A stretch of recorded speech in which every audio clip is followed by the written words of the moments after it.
Alors là, clairement, aujourd'hui, Mbappé, tu m'as fait fermer ma bouche. Clairement, tu m'as fait fermer ma bouche.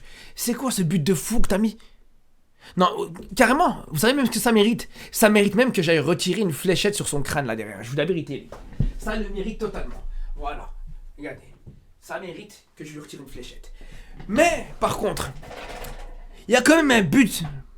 Et l'égalisation, justement, aujourd'hui du Celta Vigo, qui vient de sa faute. Il vient quand même sur une perte de balle d'Mbappé pour le coup. Et ça vaut que je lui remette quand même cette fléchette sur son crâne, les gars. Donc, voilà. Maintenant, on va être honnête. Blague à part, les gars. Quand même, malgré tout. Le fait d'avoir mis un but pareil. Le fait d'avoir fait un match pareil. Honnêtement, les gars, je peux dire respect. Parce que après une semaine très compliquée qu'il a pu avoir, avec un contexte très compliqué dans lequel il a préparé ce match, le mec, quand même, il a la police suédoise aux fesses. Il s'est fait accuser de tout et n'importe quoi cette semaine. Il y a les médias du monde entier qui font que parler de lui. Et là, malgré ça, il arrive à te mettre un but qui t'a plus mis depuis je sais pas combien de temps. Ça fait je sais pas combien de temps qu'on a plus vu Mbappé mettre ce genre de but, les gars. Faut dire la vérité. C'est pour ça que franchement, moi je vous dis la vérité. Quand il faut dire bravo, je dis bravo. Et là, pour le coup, on peut applaudir. Mais, parce qu'il y a un mais, bien sûr. Sinon, c'est pas marrant. Et il y a un mais qui est un petit peu important à préciser. C'est quand on se rappelle, il y a quelques semaines, voire il y a quelques mois d'ici, pendant l'Euro, ceux qui essayaient de justifier les mauvais matchs d'Mbappé à l'Euro en disant ouais mais c'est parce que il en dispute avec Nasser, ouais non mais c'est parce que la situation actuelle, vu qu'il va changer de club, c'est ça qui va c'est ça qui le travaille un petit peu dans la tête, qui l'empêche d'être performant. Il y en a carrément qui allaient même dire ouais non mais c'est à cause des élections, ça le perturbe un petit peu. Les gars, ça montre bien une chose. Cette histoire, ça montre bien une chose. C'est qu'en fait, non, à l'Euro, il était juste éclaté, les frères. Il était juste éclaté. Parce que s'il y a une semaine comme celle-là, qui vient de vivre, là, actuellement, cette semaine-là, ça l'a pas perturbé, ça l'a pas empêché de faire un match correct et mettre un but de fou. Il y a absolument rien qui peut le perturber, les frères. Ça, on peut le dire clairement. Mentalement, il est très fort. Mentalement, les gars, franchement, respect pour ce qu'il a fait, les gars. Ah, mais je vous dis la vérité, on va être honnête, dans la situation actuelle, avec ce qu'il a et ce qui a été dit sur lui, avec les accusations qu'il a sur lui, avec tout ce qui se passe, même si c'est des accusations fausses, même si c'est des accusations qui sont complètement fausses, le fait de réussir là, quasiment pour l'entame du match, te mettre un but comme ça, non, franchement c'est fort. Franchement c'est très fort. Bon, après, si on doit quand même redire quelque chose sur le but, même si la frappe, elle est très belle, elle est spontanée, elle est très belle, il n'y a pas de problème. Mais il faut quand même dire que c'est aussi en grande partie grâce à la récupération de Camavinga. Je dis pas que c'est que grâce à ça, mais justement cette récupération haute de Camavinga fait que justement la défense du Celta Vigo n'était pas préparée. Donc il y a eu une défense qui était complètement déséquilibrée, un gardien qui était un petit peu trop avancé. Et c'est ce qui a permis justement à Mbappé de mettre ce but. Et il fallait le mettre quand même.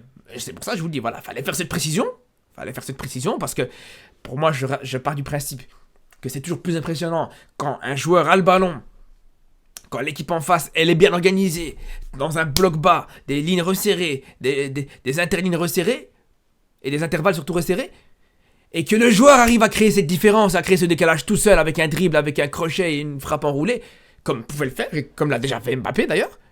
Je trouve que bien sûr ça, c'est plus impressionnant qu'une frappe qui arrive avec une défense qui est un petit peu déstabilisée sur une récupération haute, où cette défense n'a pas eu le temps de se replacer et où le gardien n'a pas eu le temps de se remettre sur ses appuis et sur sa ligne. Ça, c'est mon point de vue par rapport à ce but. Après, au-delà de ce but qui, encore une fois, est très beau, il faut quand même préciser une chose, et encore d'autres choses aussi à préciser, bien sûr. Dans ce match d'Mbappé, les gars, on va pas se mentir.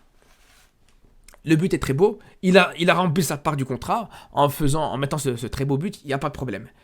Mais une fois qu'on fait abstraction de ça, une fois qu'on regarde le match dans le contenu, qu'on dit, j'ai suffisamment dit que le but était beau, on va pas revenir là-dessus, on va pas le dire ça toute la soirée non plus, mais une fois qu'on a dit ça, les frères, et ce qu'il faut admettre totalement, c'est que dans le contenu, son match, encore une fois, c'était pas exceptionnel. Il y a encore beaucoup de choses à redire, beaucoup de déchets dans le jeu d'Mbappé aujourd'hui, encore une fois, beaucoup de tentatives de dribble qui ont été ratées, à l'image justement, comme je vous disais, du but qui a été encaissé par le Real, qui vient d'une perte de balle d'Mbappé, quasiment au milieu de terrain où voilà, Mbappé a voulu forcer sur le dribble. Et c'est intéressant parce que si vous retournez voir, je pense, clairement, l'avant-dernier débrief d'un match du Real Madrid où je débriefe ce match-là et où je parle de l'entrée en jeu catastrophique d'Mbappé contre le LOSC, rappelez-vous les gars, j'avais parlé d'une situation quasiment similaire où Mbappé là aussi a eu une perte de balle qui aurait pu coûter très cher au Real. Une perte de balle qui aurait pu justement permettre au LOSC de mettre un deuxième but. Si Jonathan David avait été plus précis, un tout petit peu plus précis sur cette situation-là, de contre-attaque après cette perte de balle d'Mbappé, le discours aurait été totalement différent. Et ça, je sais qu'il y en a beaucoup qui n'ont pas pris ça en compte, mais c'était une réalité, les gars. Franchement, c'était une réalité à prendre en compte. Et le fait que 2 matchs plus tard, ils te refassent la même erreur, qui est là pour le coup, même si, au final, ça n'a pas eu non plus de conséquences, vu que le Real a quand même su gagner. Mais il y a quand même une conséquence minime, dans le sens où il y a un but encaissé à cause de ça. Pour moi, c'est pas négligeable du tout, les frères. C'est pas négligeable du tout, parce que quand on parle justement du nombre de dribbles tentés par Mbappé, quand on parle de justement cette tendance qu'il a à chaque fois de vouloir forcer sur les dribbles alors qu'on sait que c'est pas forcément sa qualité première, quand on voit qu'à chaque fois c'est quelque chose qu'il veut tenter systématiquement, quand on voit qu'à chaque fois voilà, on lui dit que c'est pas ce qu'il doit faire et c'est pas là où on veut le voir, et qu'il continue quand même à le faire, et que encore une fois c'est l'un des joueurs sur le terrain qui tente le plus de dribbles, et c'est un des joueurs sur le terrain qui en rate le plus, voilà, c'est ça qui pose problème encore une fois. C'est ça qui pose problème, et ça, on s'en rappelle même à l'époque où il était encore au PSG, où c'était quelque chose qui était problématique dans son jeu, cette tendance à vouloir forcer sur ses dribbles, à vouloir faire du Neymar, alors que c'est pas Neymar. C'est loin d'être Neymar, tout simplement. Et ça, encore une fois, comme je vous dis, voilà, aujourd'hui ça s'est payé cash, entre guillemets cash, sur un but, tout simplement. Sur un but qui a été encaissé. Et voilà, globalement, dans le jeu, beaucoup d'erreurs, beaucoup de lacunes à ce niveau-là. D'ailleurs, au-delà de ça, il y a eu des petites situations un petit peu, et des erreurs de déconcentration comme sur la situation où il est hors jeu. C'est dommage parce que la passe juste derrière, elle est pas mal, ça permet un but tout simplement de Vinicius, qui a été annulé à cause du hors-jeu d'Mbappé, mais bon, ça c'est tranquille, ça peut arriver. Mais voilà, la situation pour moi qui montre qu'on n'a pas encore un Mbappé à 100%, ou qui montre que Mbappé, encore une fois, a certaines limites, c'est la situation où il est dans la surface, et où clairement, voilà, il se rate complètement, où il doit toucher plusieurs fois le ballon avant de frapper, t'as un défenseur qui intervient, le défenseur qui est en face de lui, il est au sol, et malgré ça, il arrive à inquiéter Mbappé. Le défenseur, dites-vous, il défendait en marchant comme un crabe, il marchait quasiment à 4 pattes sur le dos, je sais pas si on peut dire comme un crabe ou comme une tortue, je sais pas, mais malgré ça, il a eu du mal, sans mauvais jeu de mots par rapport à la ressemblance d'Mbappé au Tortue Ninja, mais bref, j'ai même pas fait exprès de dire ça, mais tout ça pour dire que malgré ça, Mbappé n'a pas su j'allais dire, de marquer ce but, mais surtout de mettre cette frappe, de cadrer cette frappe, c'est ça qui est un petit peu inquiétant. Mais voilà, on va pas s'attarder non plus sur Mbappé encore plus que ça, parce que malgré tout, il a su faire son taf. Et c'est vrai que même si on peut signaler sur le fait que Mbappé a pas été exceptionnel, enfin pas été exceptionnel dans le jeu bien sûr. Encore une fois, on fait abstraction de son but quand on dit ça, on parle du contenu. Il faut aussi signaler voilà l'ensemble de cette attaque du Real.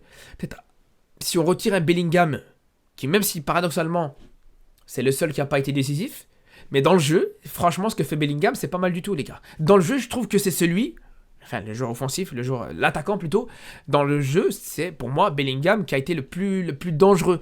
C'est celui qui a créé le plus de décalage, qui a réussi le plus de dribbles, qui a vraiment dynamisé un petit peu le jeu du Real Madrid. Là où c'était plus compliqué pour Vinicius et pour Mbappé. Et pour moi, c'était vraiment, malgré tout, malgré le fait qu'ils aient marqué, et un petit peu à l'image de ce qu'a fait le Real, ce Real qui, pour moi, encore une fois, je suis désolé, mais ne mérite pas forcément cette victoire, plus que le Celta. Le Real qui gagne à la madrilène, on va dire ça comme ça, qui gagne comme d'habitude avec un match compliqué, avec un match difficile, avec un match où justement tu concèdes énormément d'occasions, mais tu arrives quand même à t'en sortir. D'ailleurs, on l'a bien vu, sur le premier quart d'heure du match, quand le Real concède 2 occasions coup sur coup, en début de rencontre, et que pour le même prix, ça aurait même pu être 2-0 pour le Real en début de match. Je me souviens, je regardais le match avec ma femme, Et ma femme, elle disait, ah ouais, quand même, les autres, ils sont pas mal, hein, ils ont des occasions, les autres, en parlant du Celta Vigo.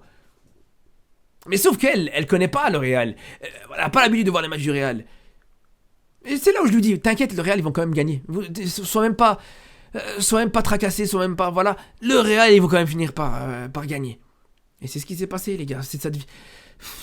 Franchement, les gars, c'est usant. C'est usant de voir à chaque fois la même chose, les gars. Même en dehors du fait que je suis pour le Barça. En dehors du fait que je porte pas forcément le Real dans mon cœur. Les gars, franchement, est-ce que c'est rendre service au football de voir ça, les gars, à chaque fois? C'est inquiétant. Franchement, c'est inquiétant de voir ça, les gars. Pour le football, c'est vraiment inquiétant de voir ça. Mais bref. En parlant, comme je vous disais, de l'aspect offensif et des joueurs offensifs du Real Madrid, il y a d'autres joueurs aussi dont il faut souligner.